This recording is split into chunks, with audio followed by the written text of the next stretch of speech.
keeps us pitted against one another, and that system that fuels us to stay pitted against one another and looking at each other like we each other's enemy. It's like we just hate, and we look at that other person that looks so much like us, and we hate ourselves so much that we spew out that hate, and we do so much damage. We create so much hurt within the lives of others.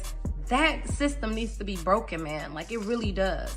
And I don't know what it's gonna take. I don't know how to do it. I don't have the answers, but I do know it's something that is serious, and it's something that we as the Black community, that we need to come together in solidarity, like we were able to get so many other people to join our movement and come and become one with us.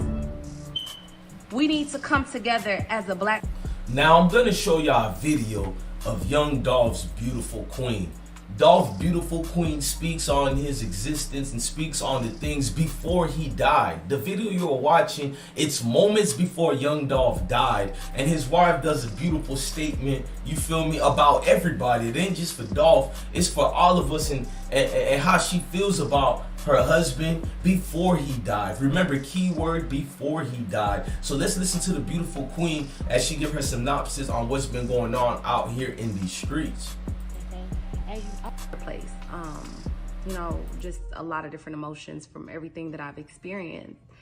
And like, I've been trying to make sense of so much, right? I've been trying to make sense of like just where we are in the times, like in terms of like everything just seeming so hateful, like from police brutality to like non-Black on white crimes. But then like I had to face a tragedy within my own like household, or not household, but my family dynamic, and we experienced Black on Black crime. And for me, that was like something else. It's like we getting all of this hate from all over, from all of these different areas, and then we give that same hate to our own people within our own community, right? And it's just so messed up, because it's like I'm seeing these protests going on as I'm mourning and grieving my brother's loss, you know, and I'm just like, man, like we shouting loud, we're fighting hard for our voices to be heard, for non-Black people to respect us and to realize and acknowledge that Black lives matter, because I do believe, I'm Black, I do believe Black lives matter. But I'm like, what about to our fellow Black peers and just our community? Like, why don't we treat our lives like we matter amongst one another? You know, like, I know more people that have died at the hands of a Black person committing a crime against them than I do personally know someone who's been murdered, or, you know what I'm saying, attacked by a non-Black person.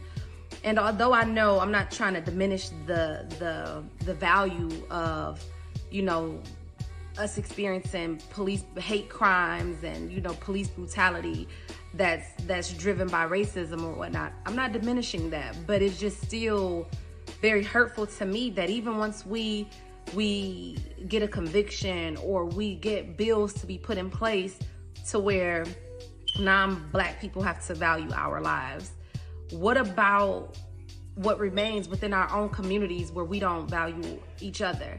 And so it breaks my heart, because literally my heart is broken, because I lost such an important person to me due to a senseless crime, you know, and it was his Black brother. Like they even discussed, my brother even tried to be like, look, we're gonna be responsible men, we're gonna handle this decently, let's come up with an agreement. He tried to do that, and that wasn't good enough. It's just death over honor, you know, like literally that's the code that people live by, and especially within our community, and we hurt each other time and time again. And I'm just like, what are we gonna do about that? Like, I've never experienced this type of pain before, but I know it's so many people that have. They've experienced this, and I'm just like, what can be done? Literally, I was just watching, you know, a news clipping where someone pulled in front of a house and let off like 70 rounds, right?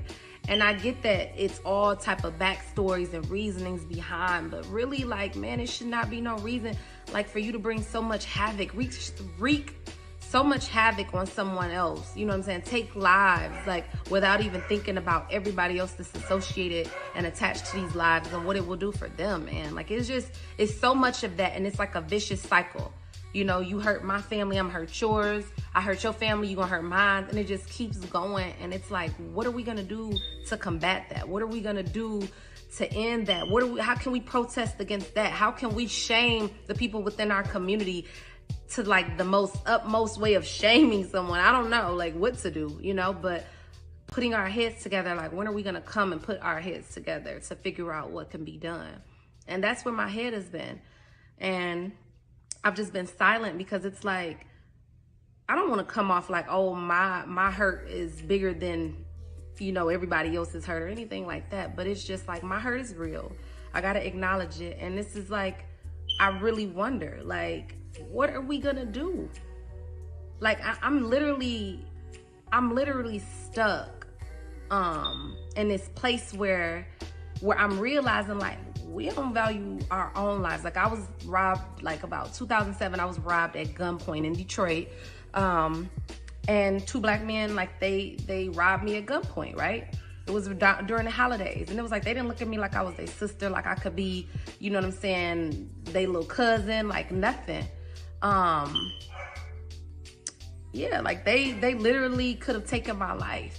And then it's just like, this happened to my brother, and I literally had to stop and get gas in an area that wasn't like, it was just a lot of activity, a lot of loud, like just a lot of commotion going on, right? And I literally felt so unsafe. Like, it was like the engines was revving real hard and people hanging out the window saying stuff. And I got so nervous, so much anxiety. I was scared. Like, I'm a black woman and I'm in a black environment and I'm scared. I'm literally like, my heart was beating. Yeah, it could be from my trauma, but I'm like, at the end of the day, I realized that my life could end in an instant over someone who may just want to take it and not see me as one of them, not see me as anything of value. My life could not matter in like a blink of an eye, you know?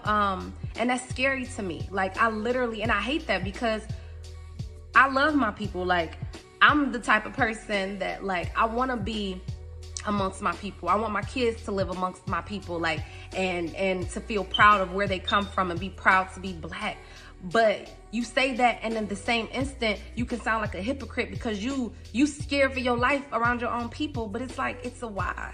Because my own people will literally draw blood, like take my life and not think shit about me. And that's the problem. That is a problem. I'm like, what do we do about it? Like, I understand that why. I understand that it's a system that created us to be so against one another, but we got to break that system too.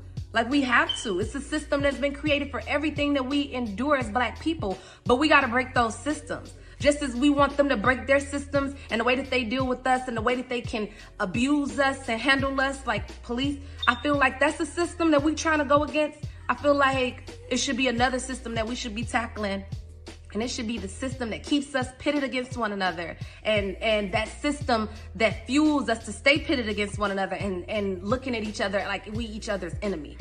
It's like we just hate, we look at that other person that looks so much like us and we hate ourselves so much that we spew out that hate, and we do so much damage. We create so much hurt within the lives of others.